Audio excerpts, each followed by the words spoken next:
welcome to a brand new series. This is called the Ident Review.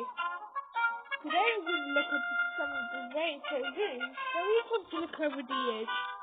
Next time, and today we're going to say what the BBC1 Christmas reflects from the 1970s to the 1980s. Okay. Back in 1967, BBC1 showed its very first Christmas idents, and each year since they served very differently. But these are the images I'm showing you now. There were no stickers. It was quite disappointing.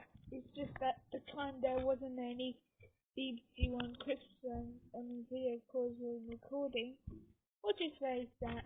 But luckily, here's our images I'm showing you now. The first up of the day is from Christmas in 1974. Let's take a look. And now on BBC1,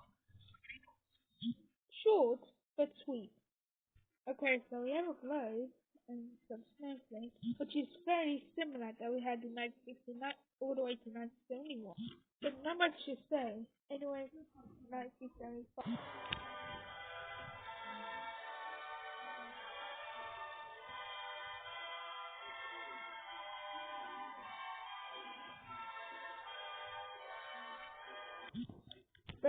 Very interesting. So, 1975 was the farewell to this particular globe and some snowflakes. Yeah. But the text of it is shown by Christmas BBC1, which is shown the second time. The first one was from 1967, the very first BBC1 Christmas Island I will show you. Right. 1976 had some good quality, so I'll show you. Because a long time ago there was poor quality of it.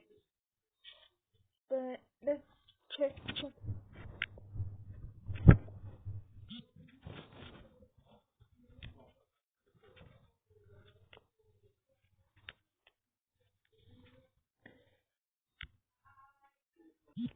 Yep, this is in good quality, guys. There was an announcer, but thanks to David something, they showed us under 1 minute. He added a 1 minute ident of it. This is shown by the top of the pops, introducing on Christmas Day and even Boxing Day. This was shown on Boxing Day, cause yeah. Anyways, let's look at 1977 to see what they actually got. well, our other number goes to Christmas Eve, and at 11 o'clock, Elvis Presley stars in one of his most popular and famous films, the Idents. First, Noel Edmonds presents a very special seasonal swap of the pops. Okay, in my opinion, I like this ident. I'll just give it an 8 out of 10. Very perfect to look. And so, artworking. But sadly, there's not much to say for this, but what will 1978 have to say? Well, let's have a look. Back to this afternoon, and at 3 o'clock, there's the Queen and her Christmas broadcast to the common folk. Creepy, right? Not for me. Well, if you were living in 1978, when you're watching BBC1 at Christmas, you'll find this creepy.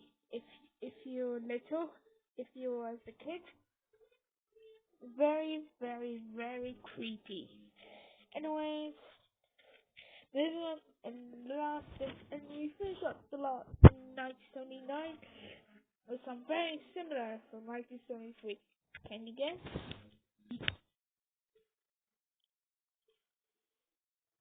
Well, now, on with Sunday's programs on BBC1 and the final of Mastermind. Yep, that's right. Carrie Singers. This is very similar to 1970, what we had in 1973, but 1979. This year, it's rotating, just like we had from 1970 to 1976. Yeah.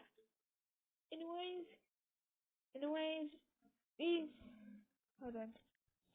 These two guys were produced during the trailers in 1979. It's Christmas. But now we're moving on to the 1980s, one of everyone's favourite decades. So let's have a look.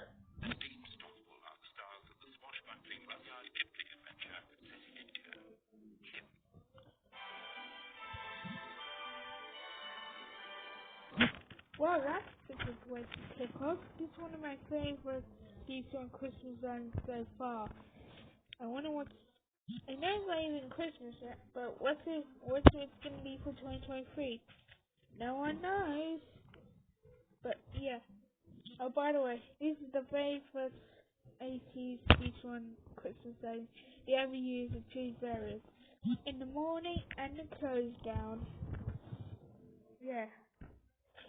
Well, let's move on to 1981.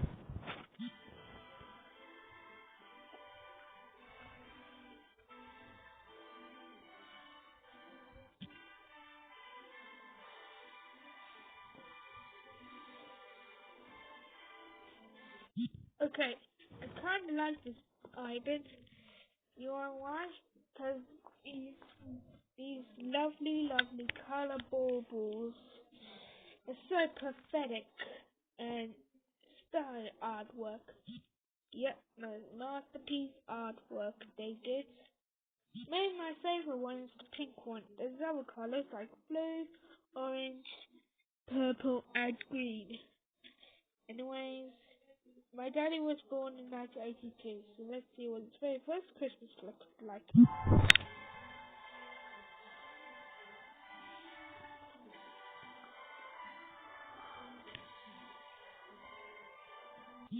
Well, I really like giant snowflakes they used in 1968. I like to call snowflake too. It's just so perfect and stylish. Well, let's move on to 1983 because there's not much to talk.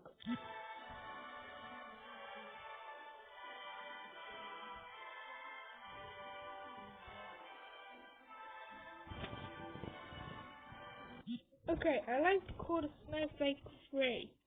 So yeah, it's so perfect snowflake. Oh yeah, at the middle, this is the logo from 1975 for the holding slides until 1985, so they used it in 10 years. I forgot to mention.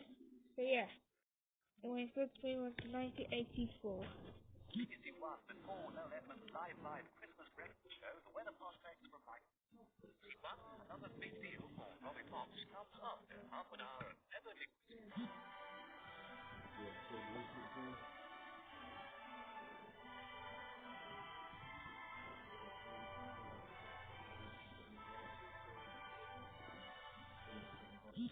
Okay, very perfect. So there are three favorites. One is the morning, one is the evening, and one is the early hours of Christmas Eve close down. I'm not going to show you the books in the close down because if a child's watching this, they'll haunt their nightmares. Even though you're an 1984 kid. Even though these three items are the four items. Well, number 4 is not included. Such classics. 1980 was such a classic, but the real one is, or I think the real one's actually 1981. So, and I love the snowman. There's two snowmen. I believe I really like in the morning where it's super fast, but in the evening it's a little bit slower. And in the close down on the early hours of Christmas Eve, slow down a little bit. So yeah, really like it. But yeah. Anyways, let's look at in 1985 to see what it looks like. The first sighting of BBC1's Christmas symbols. We continue this morning's program now with 45 minutes of even television professionals pitting their knowledge against the Victoria's Payne family and Oceanic Christmas special. But first, it's got to be the... Okay, not that bad, but I do like it. This second time they use morning and one in the evening. In the close down, they actually use a particular globe, the cow globe, the computer animated one, and this is the first year they used it. By the way, cow for short. Yeah, they changed the nighttime period in the previous year we had, and it's pretty sad they used the computer animated world globe as the closeout. Don't matter, we can use 1986, where they did use a Christmas silence for their closeout. Let's have a look.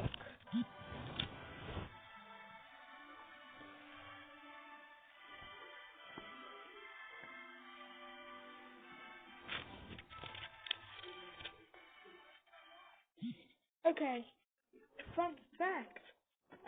Never mind.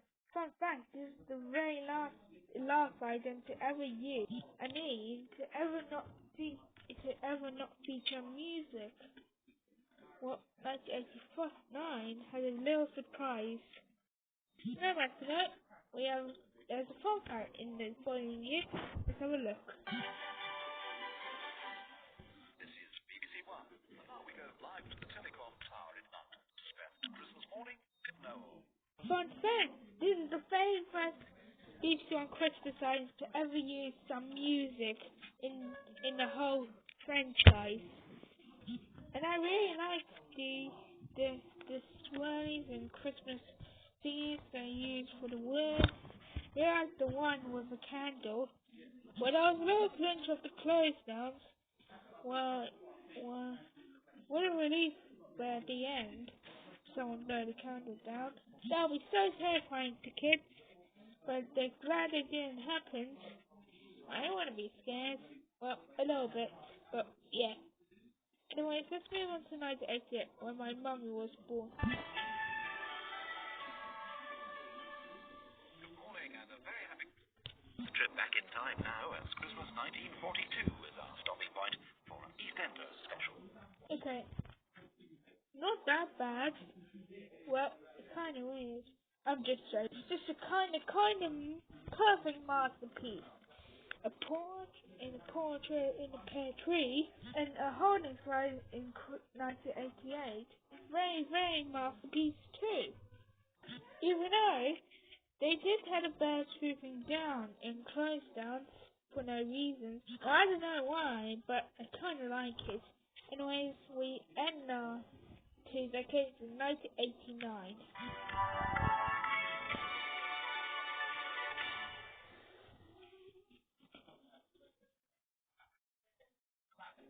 So now let's join Andy Peters and Lisa Jones for 3 whole hours of Christmas children's BBC. Okay, what I do like is the train at the beginning. Well, in real life, it didn't show a train, but only this one time. It's pretty good, but yeah. By the way, Christmas Eve / day closed down. They use the low tone natural anthem, which is God Save the Queen in the UK. Or in Boxing Day, they use the normal tone for the close down. I don't know why, but I kind of like it. Okay, here are the closing words they use. Well, thank you for joining us on our very first time review. We hope you're looking forward to it again tomorrow. And all the rest is up great. Wishing us all a very good night and a very, very, very, very early Christmas to you all. Good night.